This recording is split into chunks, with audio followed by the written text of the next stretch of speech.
संज्ञान लेते हुए यह कहा था कि पैसा कानून लागू होगा और उसमें पूरी तरह से ग्राम सभा का अधिकार होगा कि जितना बालू से रेवेन्यू जनरेट होगा उसका परसेंटेज वहां के ग्राम को देना पड़ेगा उसके विकास के लिए, तब वहां से बालू उठाया जा सकता है।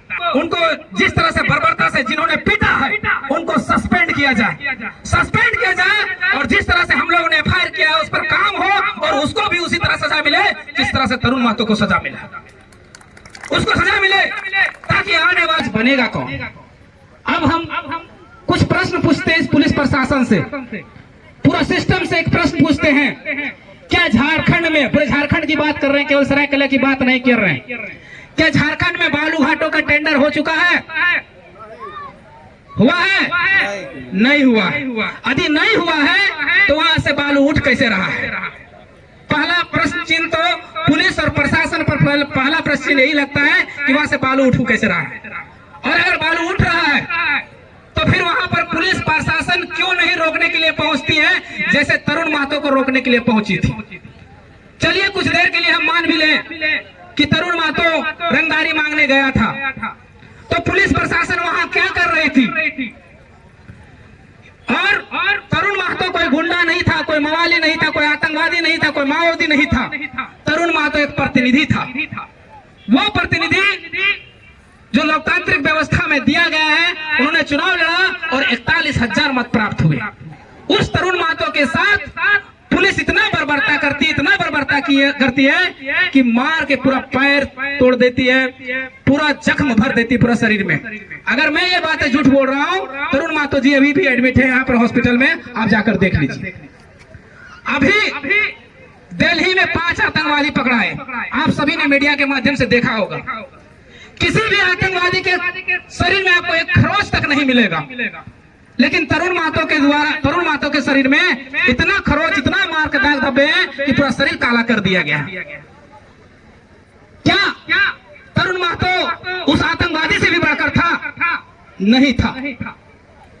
देखिए, पुलिस प्रशासन से साफ संदेश देना चाहेंगे, अगर इस तरह की लोकतांत्रिक व्यवस्था बनाइएगा तो आप भी नहीं बचिएगा। आपको कोई ना कोई आपको रोड में टोक कर मार देगा, आपको भी। और ये उदाहरण झारखंड में ही है। आप सुने होंगे मीडिया के माध्यम से, हजारीबाग में जो कोयला के जीएम थे वहां के, वो जीएम को यही माफिया लोग गोली मार दिए थे। इसलिए बालू माफिया हो, पत्थर माफिया हो या खनिज संपदा की जो भी माफिया हो, अगर उसको बढ़ावा मिलेगा तो मार देगा आपको भी। इसलिए ये मत सोचिए कि पुलिस प्रशासन बच जाएगा, नहीं बचेगा। हम जानते हैं आप वो सिस्टम है जो किसी को भी आतंकवादी, किसी को भी माओवादी घोषित कर दे सकते हैं। सूर्य हादसा इसका ताजा उदाहरण है। आपको क्या लगता है एक पिस्टल किसी को हाथ में थमा देंगे, कह देंगे पुलिस पर गोली चला रहा था इसलिए तरुण महतो को मार दिया गया? ये कहानियां बना सकते थे, ये आपके लिए बड़ी बात नहीं था। पूरा सिस्टम जानती है, पूरा सिस्टम को पता है कि कहानी किस तरह बनाया जाता है। अब बताते हैं लोग सेटिंग कैसे करता है। जो भी बालू माफिया हो, कोयला माफिया हो, पत्थर माफिया हो, मैं कोयलांचल की धरती से आता हूँ, हमारे तरफ कोयला कैसे सेटिंग होता है, बालू भी पत्थर भी है हमारे तरफ, कैसे सेटिंग होता है? सेटिंग पहले एसपी से कोई उसका दाहिना हाथ, बावां हाथ, टाइपराइटर ऑपरेटर कोई रहेगा, उसके थ्रू सेटिंग होता है। 25 से 30 लाख जाएगा एसपी डीसी को, बड़ा पदाधिकारी को, और सेटिंग करने वाला कौन होगा? वहां का डीएसपी होगा, उस क्षेत्र का डीएसपी को जाएगा 4 से 5 लाख रुपया। और सभी थाना को, जितना उस क्षेत्र के अंतर्गत थाना आएगा, सबको सूचना दे दिया जाएगा कि ये गाड़ियां हैं, इसको पकड़ना नहीं है। अब बताइए ना, इस मामले में हाईकोर्ट ने संज्ञान लिया है। हाईकोर्ट ने कहा है कि जब तक झारखंड में पैसा कानून लागू नहीं होगा तब तक बालू घाट से बालू का उठाई नहीं होगा। ये हम नहीं कह रहे हैं, ये हाईकोर्ट 2 नहीं 3 बार संज्ञान ले चुकी है और बार बार आला अधिकारियों को भी चेता रही है किस तरह की घटनाएं ना हो। लेकिन बारंबार आप देख रहे हैं कि पूरा झारखंड में इस तरह से लूटा जा रहा है। क्या झारखंड में पैसा कानून लागू हो गया? यदि पैसा कानून लागू नहीं हुआ तो फिर बालू घाट कैसे टेंडर हो रहा है? टेंडर हुआ तो कैसे उसको बालू घाट उठ रहा है? जबकि हाईकोर्ट ने स्वतः संज्ञान लेते हुए यह कहा था कि पैसा कानून लागू होगा और उसमें पूरी तरह से ग्राम सभा का अधिकार होगा कि जितना बालू से रेवेन्यू जनरेट होगा उसका परसेंटेज वहां के ग्राम को देना पड़ेगा उसके विकास के लिए, तब वहां से बालू उठाया जा सकता है। ये जो अवैध रूप से जो बाल उठाया जा रहा है, जो खनिजों को लूटा जा रहा है, संपदाओं को लूटा जा रहा है, उससे ग्राम सभा को पैसे जा रहे हैं, उसको रेवेन्यू मिल रही है? नहीं मिल रही। और अब आते हैं तरुण महतो पर। तरुण महतो गुंडा कैसे बना? किसने साबित किया गुंडा? तरुण महतो को वहां जनप्रतिनिधि होने के नाते जिस रोड से बालू निकल रही थी, उस रोड की हालत जाकर देख लीजिए आप। तरुण महतो को उससे 15 दिन पहले, महीना दिन पहले गांव वालों ने सूचना दिया था कि यहां से सैकड़ों हाईवा निकलने का कारण रोज हमारा रोड टूट गया है, इसको जल्द से जल्द रोक लगाया जाए, क्योंकि तरुण महतो वहां का प्रतिनिधि नहीं है, वो रोड नहीं बना सकते। लेकिन जो अवैध कार्य हो सकते हैं उसके लिए आवाज जरूर उठा सकते हैं। क्यों? क्योंकि झारखंड लोकतांत्रिक क्रांतिकारी मोर्चा का पहला विजन रहा है कि झारखंड में जब भी किसी के साथ शोषण होगा, जुल्म होगा, अत्याचार होगा, तो सबसे पहला आवाज जेल कैंप पार्टी बनेगी। और जेल कैंप पार्टी का वहां का प्रतिनिधि हमारा तरुण महतो जी थे। तो क्या तरुण महतो जी वहां नहीं जाते? एकदम जाते। अब तरुण महतो के साथ इतना बर्बरता हुई है, तो हम पुलिस प्रशासन से मांग करते हैं कि जो भी पदाधिकारी इस पूरे अवैध कार्य में संलिप्त हैं, उन पर जांच बिठाई जाए, और जो भी दोषी पाए जाते हैं, खास करके तरुण महतो पर जिसने लाठीचार्ज किया है, उनको जिस तरह से बर्बरता से जिन्होंने पीटा है, उनको सस्पेंड किया जाए, और जिस तरह से हम लोगों ने एफआईआर किया है उस पर काम हो, और उसको भी उसी तरह सजा मिले जिस तरह से तरुण महतो को सजा मिला, उसको सजा मिले, ताकि आने वाला जो जनरेशन है, जो झारखंड की जनता है, पुलिस प्रशासन पर विश्वास जाग उठे। पहले बचपन में हम देखते थे, सिनेमा देखे थे, पुलिस वाला गुंडा। पुलिस वाला गुंडा मूवी में क्या था कि पुलिस वाला जब काम गुंडों से नहीं लड़ पाता है तो खुद गुंडा बनता है, और वहां के शोषित वर्ग, मजदूर वर्ग को न्याय दिलाता है। लेकिन यहाँ तो उल्टा है, पुलिस जो है डायरेक्ट गुंडा है, और इसका ताजा उदाहरण है तरुण महतो। तरुण महतो के शरीर में लगा हुआ घाव इसका ताजा उदाहरण है। मीडिया बंधुओं, आप लोग की बहुत बड़ी जिम्मेवारी है।